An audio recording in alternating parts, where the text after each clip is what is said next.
तो कैसे हो दोस्तों। आज हम बात करने जा रहे हैं नीट 2020 छत्तीसगढ़ काउंसलिंग के बारे में।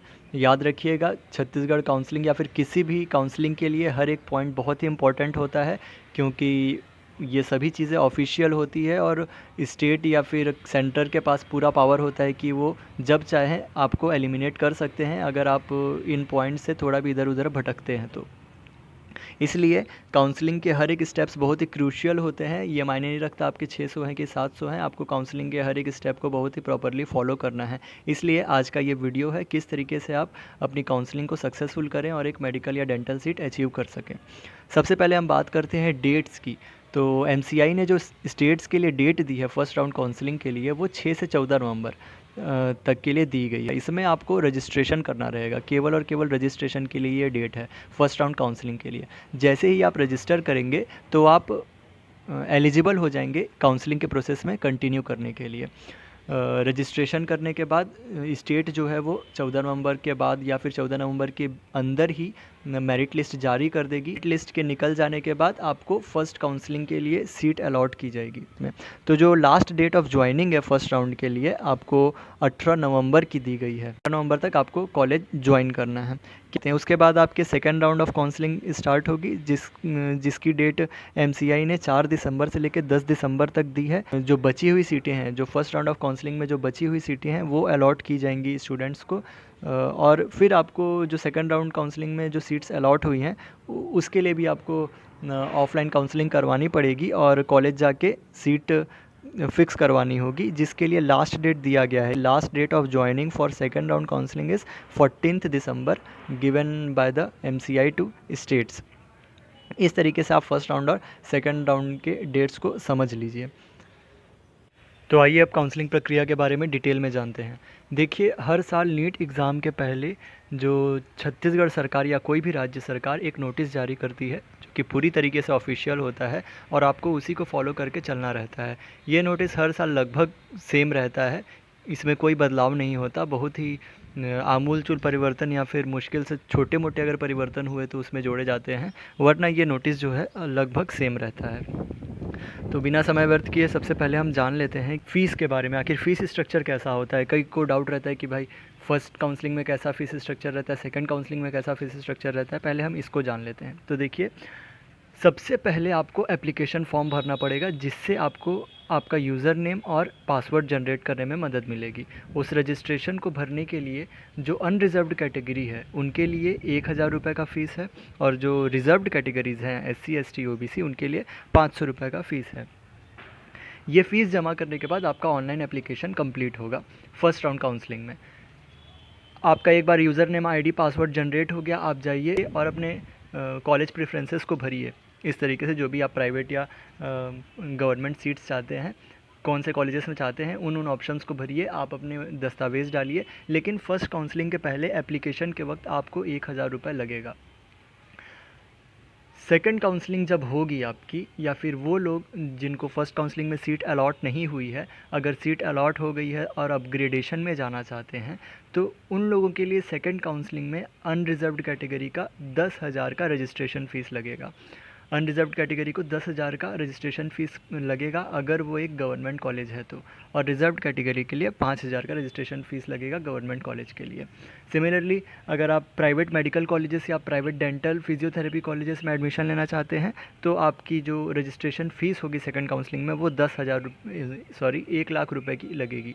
इसमें एक बात ध्यान रखने के लिए ज़रूरी है कि ये जो राशि है वो रिफ़ंडेबल होगी, ये आपको वापस मिल जाएगी। जब भी काउंसलिंग कंप्लीट होगी तो ये वापस मिल जाएगी। लेकिन इस कौन कौन से केस में ये राशि आपको वापस नहीं मिलेगी, तो अगर आपको सीट अलॉट हो चुकी है सेकंड काउंसलिंग में, चाहे वो गवर्नमेंट हो चाहे प्राइवेट हो, और आपने एडमिशन नहीं लिया उस कॉलेज में, तो फिर ये आपकी जो राशि है वो ज़ब्त कर ली जाएगी। ऐसा नोटिस में बाकायदा दिया गया है।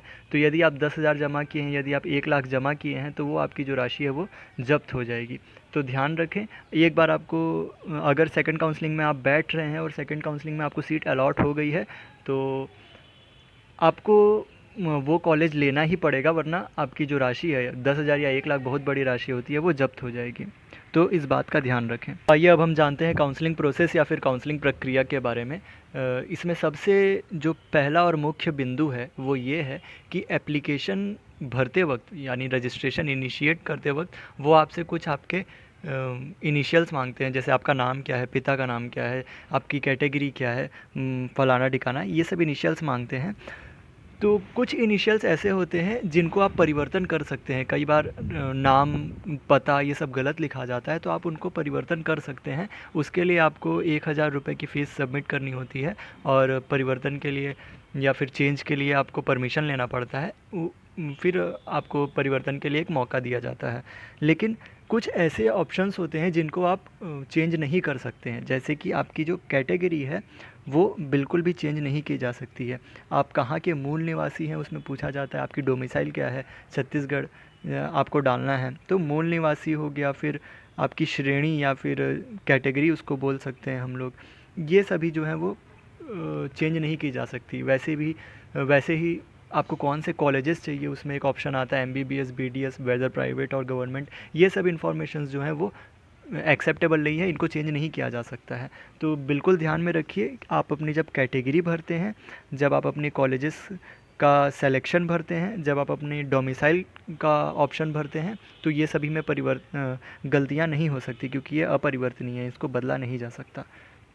दूसरा मुख्य बिंदु ये है कि ऑनलाइन एप्लीकेशन के वक्त वो आपसे जो भी डॉक्यूमेंट्स मांगते हैं, जैसे कि मूल निवास का वेरिफिकेशन या फिर वो एक पेपर मांगेंगे, आपके 10th 12th का रिज़ल्ट मांगेंगे, या फिर आपकी इनकम का अगर कुछ है, EWS का अगर कोई सर्टिफिकेट है, तो वो सब सर्टिफिकेट आपको अटैच करना रहेगा ऑनलाइन काउंसलिंग में।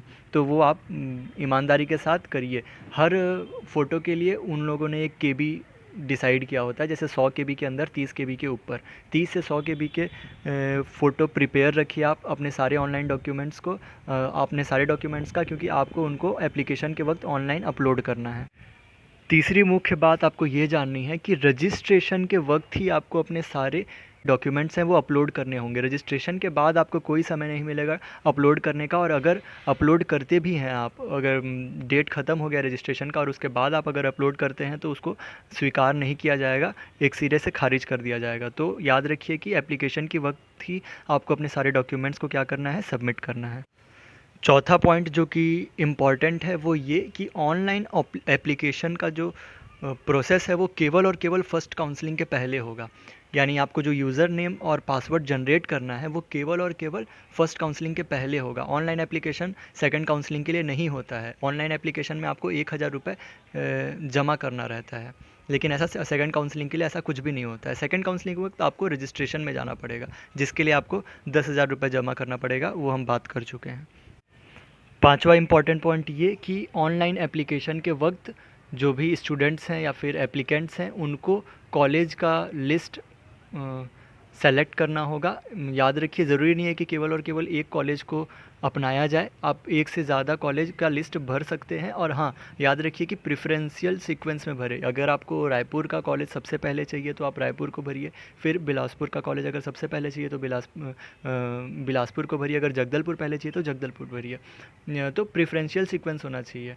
अगर आप मेरिट के हिसाब से कॉलेजेस को भरना चाहते हैं तो इसके लिए मैं बता देता हूँ। सबसे पहले आप JNM भरें, उसके बाद बिलासपुर के कॉलेज भरें, उसके बाद जगदलपुर और राजनांदगांव, फिर रायगढ़, इसके बाद अंबिकापुर, और फिर अगर आप प्राइवेट मेडिकल कॉलेजेस ले रहे हैं तो उसके लिए Shankaracharya medical college, then comes the our government dental college and all the private dental colleges. तो ये आप सीक्वेंस भर सकते हैं, या फिर जो भी आपकी इच्छा हो। अगर आप जगदलपुर जाना चाहते हैं तो आप जगदलपुर को पहले रखें। और इस बात का भी ध्यान रखें कि जो प्रेफरेंशियल सीक्वेंस आप भर रहे हैं, एक बार आपने सेव और फिनिश किया ऑनलाइन एप्लीकेशन के वक्त, फिर वो परिवर्तन नहीं हो सकता है। इसलिए इस बात को याद रखें कि प्रेफरेंस को अच्छी तरीके से भरें, पूरे ध्यान से दिमाग का इस्तेमाल करके भरें। तो जो प्रेफरेंस आपने भर दिया है वही प्रेफरेंस लास्ट तक चलेगा, एटलीस्ट सेकंड काउंसलिंग तक तो चलेगा ही। इसलिए अपने प्रेफरेंस को भरते वक्त ध्यान में रखें।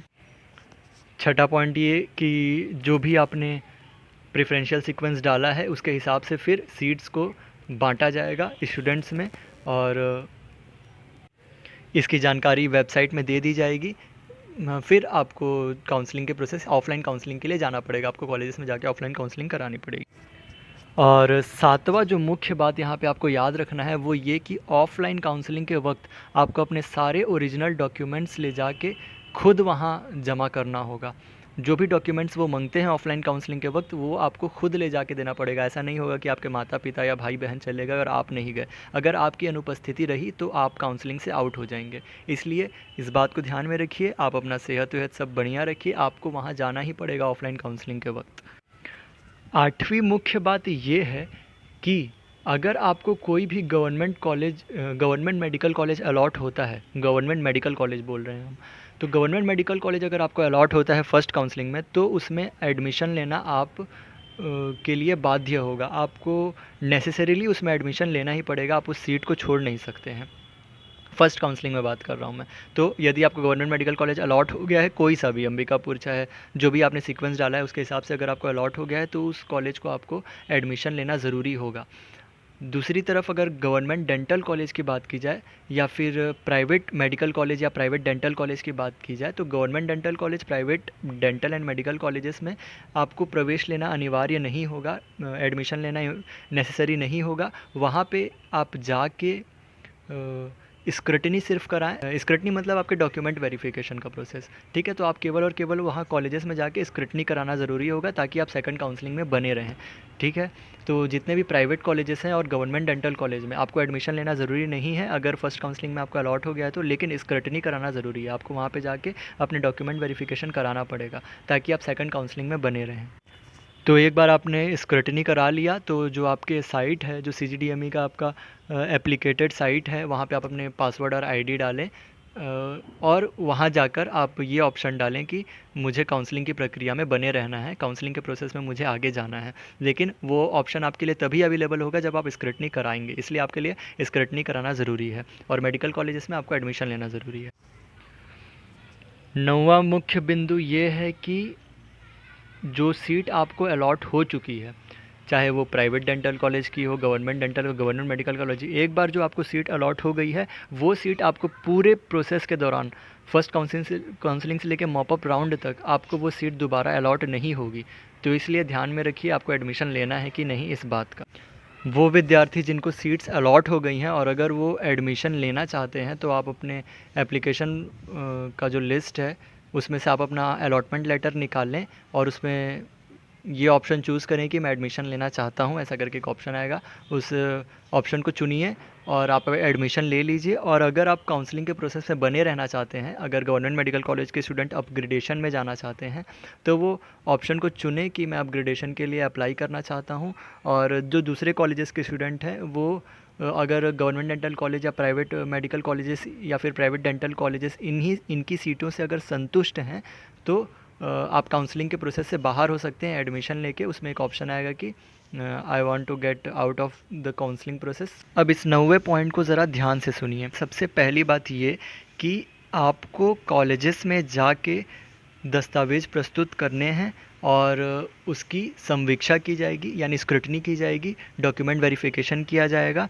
उसके बाद आपका जो भी मेडिकल फिट्स का सर्टिफिकेट होता है जो कि डिस्ट्रिक्ट बोर्ड के द्वारा बनाया जाता है उसको देखा जाएगा। और यदि दूसरी बात ये कि यदि उसमें आपकी खोट निकलती है या फिर कुछ गलतियाँ निकलती है तो जो कॉलेज होगा उसके पास ये पूरा पावर होगा कि वो आपको काउंसलिंग के प्रोसेस से बाहर निकाल दे।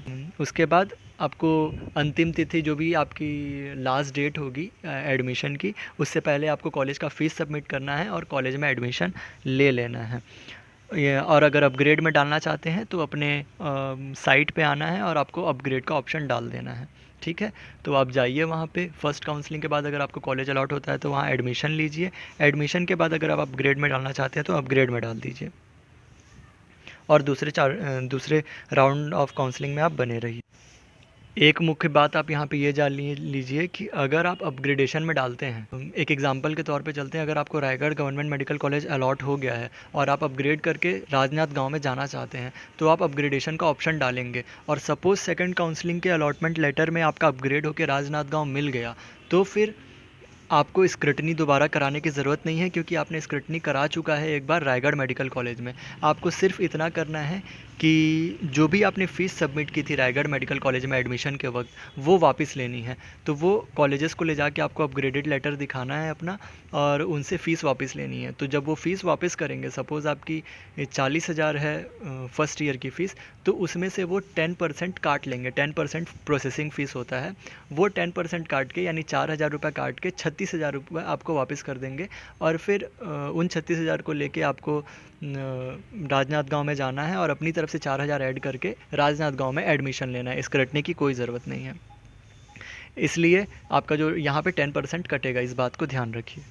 और एक बात याद रखिए कि जिन स्टूडेंट्स का कॉलेजेस अपग्रेड होते हैं, जैसे कि आपने रायगढ़ से राजनांद गांव में अपग्रेड के लिए ऑप्शन डाला था और आपको अपग्रेडेशन में राजनांद गांव मिल गया, तो जैसे ही सेकंड काउंसलिंग में आपको आया कि अपग्रेडेशन हो चुका है आपका राजनांद गांव में, तुरंत ये माना जाता है कि आपकी जो रायगढ़ की सीट है वो रिक्त हो गई है, वो लीव हो चुकी है। अब उस काउंसलिंग के लिए उस सीट के लिए सेकंड काउंसलिंग में दूसरे बच्चों को अलॉट कर दिया जाता है। तो ये बात बिल्कुल याद रखिए कि वो सीट आपकी छूट चुकी है, तो आपको राजनांद गांव में एडमिशन लेना ज़रूरी है अगर आपका अपग्रेडेशन हो चुका है। तो अगर आप राजनांद गांव में लास्ट डेट तक एडमिशन नहीं ले पाते हैं किसी कारणवश, तो याद रखिए कि वो जो आपकी सीट रायगढ़ की छूटी हुई है वो दूसरे को अलॉट कर दी गई है। आपको ना तो रायगढ़ की सीट मिलेगी, ना ही राजनांद गांव की सीट मिलेगी। इसलिए अगर आपको अपग्रेडेशन हुआ है तो आपको लास्ट डेट तक, सेकंड काउंसलिंग के लास्ट डेट के एक दिन पहले तक या फिर उस डेट तक आपको वहाँ जाके एडमिशन ले लेना है। तो ये बात रही फ़र्स्ट काउंसलिंग के लिए, आप कैसे फ़र्स्ट काउंसलिंग तक अप्रोच करेंगे। जैसे ही फ़र्स्ट काउंसलिंग ख़त्म होता है, अगर सीट्स बचती हैं तो उसके लिए सेकंड काउंसलिंग की जाएगी, यानी कि द्वितीय चरण जो है काउंसलिंग का वो शुरू हो जाएगा। तो जो सेकंड राउंड ऑफ काउंसलिंग है वो थोड़ा ईज़ी ही होता है, क्योंकि उसमें आपको कोई एप्लीकेशन वगैरह की ज़रूरत नहीं पड़ती। यहाँ पे जो दो मुख्य बात है वो ये जाननी है आपको कि केवल उन्हीं लोग सेकंड काउंसलिंग के लिए एप्लीकेबल होंगे जिन्होंने फ़र्स्ट काउंसलिंग के वक्त सेकंड काउंसलिंग में बने रहने का ऑप्शन चुना था। तो जब आप अपनी रजिस्ट्रेशन फॉर्म देखेंगे फ़र्स्ट काउंसलिंग के वक्त, उसमें एक ऑप्शन आएगा कि आपको सेकंड काउंसलिंग में बने रहना है, चाहे गवर्नमेंट मेडिकल कॉलेज वाले स्टूडेंट्स को अपग्रेडेशन में जाना है। केवल वही स्टूडेंट सेकंड काउंसलिंग के लिए पात्र होंगे जिन्होंने ये चुना है कि मैं फ़र्स्ट काउंसलिंग से ही काउंसलिंग को छोड़ना चाहता हूँ, वो काउंसलिंग की प्रक्रिया से बाहर हो जाएंगे। तो सेकंड काउंसलिंग के लिए केवल वही एप्लीकेबल होंगे जिन्होंने फ़र्स्ट काउंसलिंग में ये चुना कि मुझे काउंसलिंग की प्रक्रिया में बने रहना है। और सेकंड काउंसलिंग में जो भी सीट्स आपको अलॉट होती हैं उसमें एडमिशन लेना आपको ज़रूरी है, आप उसको नहीं छोड़ सकते हैं। ऐसा मत सोचिएगा कि अगर आप सेकंड काउंसलिंग में आपको सीट्स अलॉट हो गई हैं आप उसको छोड़ के मॉप अप राउंड में जा सकते हैं, नहीं, ऐसा नहीं हो सकता। सेकंड काउंसलिंग में अगर आपको सीट्स अलॉट हुई हैं तो आपको उसमें एडमिशन लेना ज़रूरी है, और अगर आप उस सीट को छोड़ते हैं तो आप मॉप अप राउंड से बाहर हो जाएंगे। ठीक है, कोई भी सीट्स, चाहे वो प्राइवेट डेंटल कॉलेजेस की हों, चाहे प्राइवेट मेडिकल कॉलेजेस की हो, चाहे गवर्नमेंट मेडिकल कॉलेज की हो, गवर्नमेंट डेंटल कॉलेज की हो, आपको उसमें एडमिशन लेना ज़रूरी है। फ़र्स्ट काउंसलिंग में क्या था, फ़र्स्ट काउंसलिंग में था कि केवल गवर्नमेंट मेडिकल कॉलेज में आपको एडमिशन लेना ज़रूरी है, बाकी कॉलेजेस में आपको केवल और केवल स्क्रूटनी कराना ज़रूरी है। लेकिन यहाँ पे सेकंड काउंसलिंग के वक्त आपको हर कॉलेज में एडमिशन लेना ज़रूरी है।